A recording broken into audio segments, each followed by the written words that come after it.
The operation is not even working, and the situation has become worse. The bandits are showing the might. We have resolved to use other mechanisms, is that the operation is not working. After the coming of the military, the attacks and the atrocity are still going on.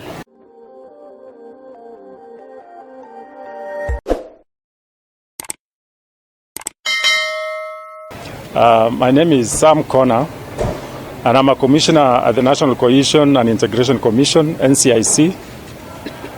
Today we are gathered here, professionals from 4 counties. That is the county of Turkana, West Pokot, Baringo, and Elgeyo Marakwet. Under the support of European Union Center for Electoral Support, NCIC has been able to convene this meeting. And the meeting comes at a time when the whole country is aware that there's a huge operation that is taking place in the 6 disturbed and dangerous areas that were declared by the Minister of Interior. The operation has been in place for a number of months now, and the professionals from these counties, particularly the 4 I've mentioned of Baringo, Elgeyo Marakwet, West Pokot, and Turkana, decided to come together so that they can give their voice as the citizens and people from those communities on what is happening at the moment, but also to articulate their role in terms of promoting peace and returning normalcy in those so-called disturbed and dangerous county. We have over 30 professionals. We've had our deliberations this morning, basically to get ourselves to understand what is happening on the ground in all the counties, but also to forge a common approach on what the professionals can do to bring peace and harmony among those communities. You will be wondering why we are not talking about the other counties. We will also be convening a similar forum for professionals for the counties of Samburu, Laikipia, Isiolo, and again Baringo, because of the fact that Baringo is at the center of the 2 clusters. And we want to build the momentum that will also involve politicians from those counties, that is MCAs and members of parliament and governors, and also involving the national government, so that by the time the operation ends, whenever that will be, the people of Kerio Valley and the people of Amaya Triangle should be having a plan of what needs to happen after the operation. And in our deliberations today, which I will want now to invite the professionals themselves to articulate, one of the things that has come very clearly is that this time round, from the professionals themselves, they feel that we need to do things differently.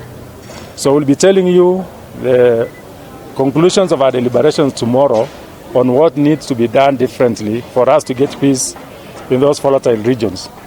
Secondly, in our initial discussions this morning, it is very clear that the professionals and the elites from those communities feel that they have a role to play and they cannot keep quiet as whatever is happening in their county continues without them adding their voice, but also leveraging their own influences to bring stability and also to advise and guide government where necessary.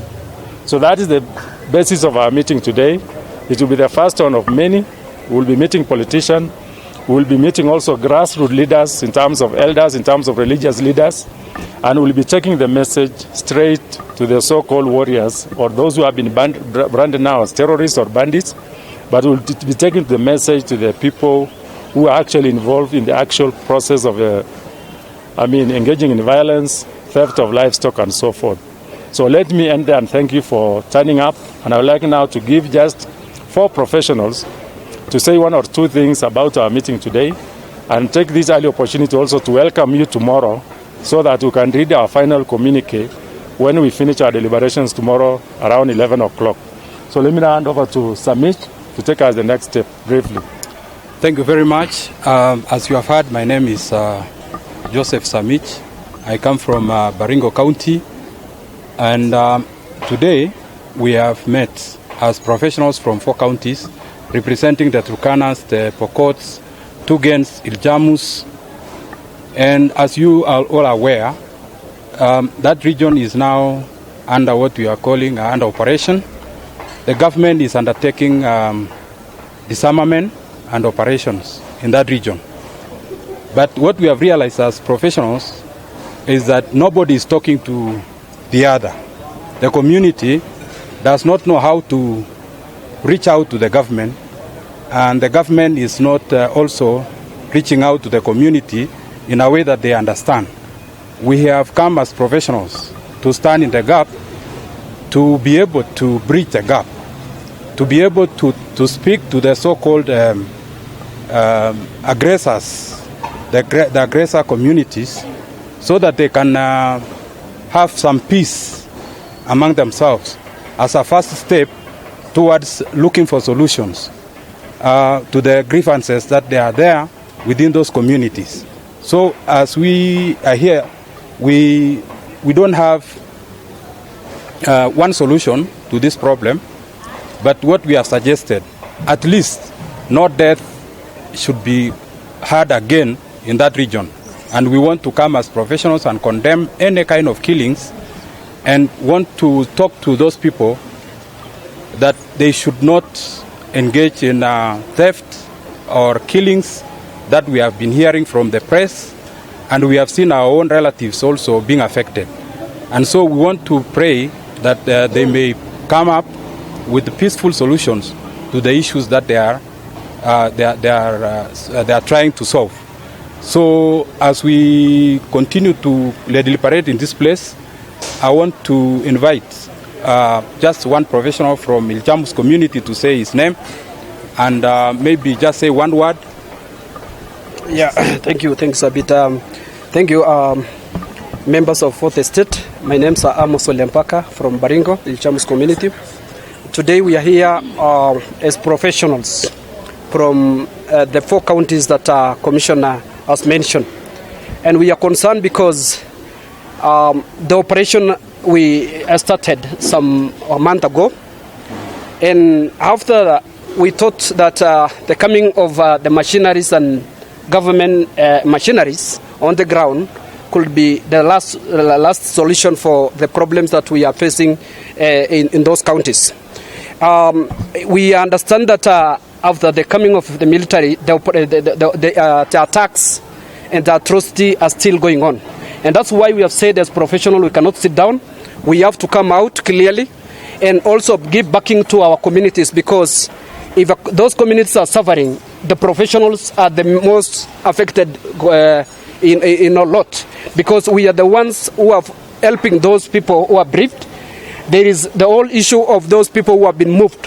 You know, the order that was given for all those, communities to move to other safer grounds as the Operation Kick. We have humanitarian issues to address, and also we thank the Commission for coming to bring us together.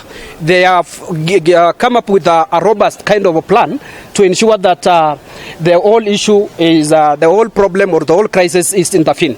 Our issue is, as professionals from these regions, we need first, and again a question is, what is happening with the operation? That's the first question. The second question is, and that's why we are seated here to discuss the pros and cons of those operations. The second thing is the humanitarian crisis that's affecting our people down there. And the third issue is the lasting solution.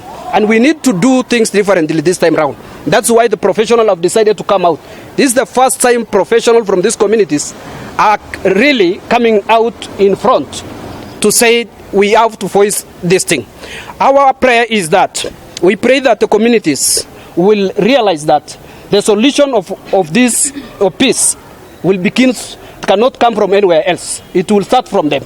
And we are even asking the communities to maintain peace, but we are also telling the humanitarian people to actually come to address the humanitarian crisis that's affecting our people in those counties. My name is Winnie Kanda. I'm from Elgeyo Marakwet County, specifically Marakwet East constituency, where these issues of banditry has been there for long time, and we've lost several number of people, and we also lost properties. People lost their livestock, and children are not even going to school because of these cattle rustling. So, I want to appreciate the Commission today for seeing the need of involving the professionals in this process, in this peace process.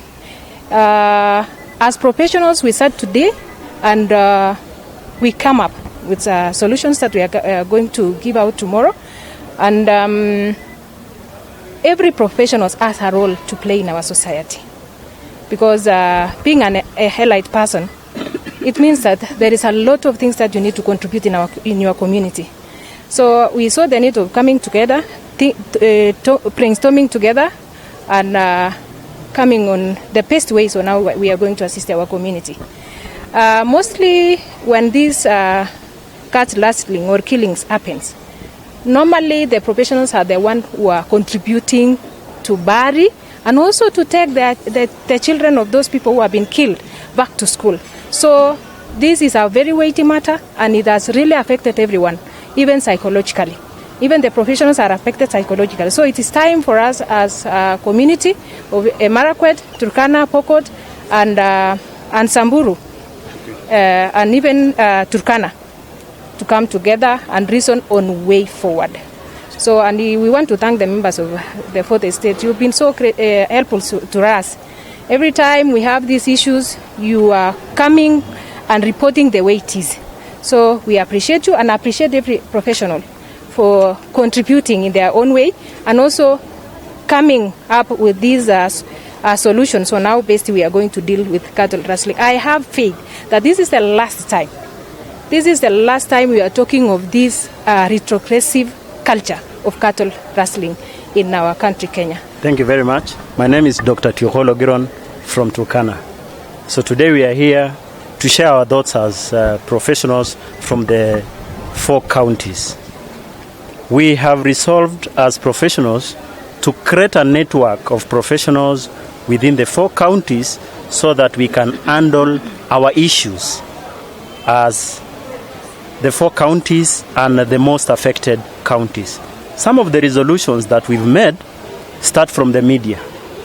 We've confirmed that the media does not collect the relevant information that shares with the public. Cattle rustling has been balkanized. If the Turkana bandits are attacked, it does not mean all the Turkanas have attacked. If it is Pokots, it is bandits from the Pokots. Please professionalize the media and know which information to share to the public. The other resolution that we made was the issue of pre and post operation, whereby we as professionals need to be involved in the process so that we can see how to talk to our people. The other thing is critical analysis of the causes of conflict and the modalities of which we can handle this conflict. We hope that the resolutions that we've shared will go to government, both national and county government, so that they can be documented, legislated to reduce this menace of cattle rustling. My name is Winnie Chepto from West Pokot County. Today we are just glad and happy about this meeting because we appreciate the NCIC for bringing us together. You have heard we are professionals from 4 of the disturbed counties. And what we are saying is that this is just a journey that we have begun. We have identified the issues that we are facing, and now we want to generate our own homegrown solutions as the elites in our areas, and want to talk to the community and say, we are coming home. We are coming home with what we have discussed, and we want to ask that you receive us properly. You receive us well with the information that we are coming with, because we are also, apart from identifying the issues, we are also generating solutions that can help our people mitigate all these challenges that we are facing with the disarmament and with the conflict and with the deaths that we're experiencing. So we want to hope and appeal to our president that as we complete this, NCIC will have a report that they will bring to you from us. Please accept it, and we commit that we will work together with our communities to help us mitigate this conflict and build peaceful coexistence. Actually, from these professionals, the feeling on the ground is that the operation is not working as per now. because as we speak, the operation is all ongoing and attacks are still continuing and people are still dying. So that is why it goes now to that question from my brother, that what has taken you this long? It's because we believe the government has taken an action. We gave the government time to sort out this issue of banditry. But because we are seeing the continuing deaths and banditry going on, despite the fact that the operation is ongoing, we have resolved to use other mechanisms that are known to be functioning also alongside the government operation. And so we are not in any way discouraging the government from going on, but we want also to come up and fill the gray areas which we feel is taking us back and forth in this issue of insecurity. Yeah. And someone else can... We are saying, I am Lawrence Mutwol from Marakwet East. And I want to say the operation is not even working. And the situation has become worse. I don't know, it's because probably we are feeling we are the functioning part of the government. The bandits are showing the might.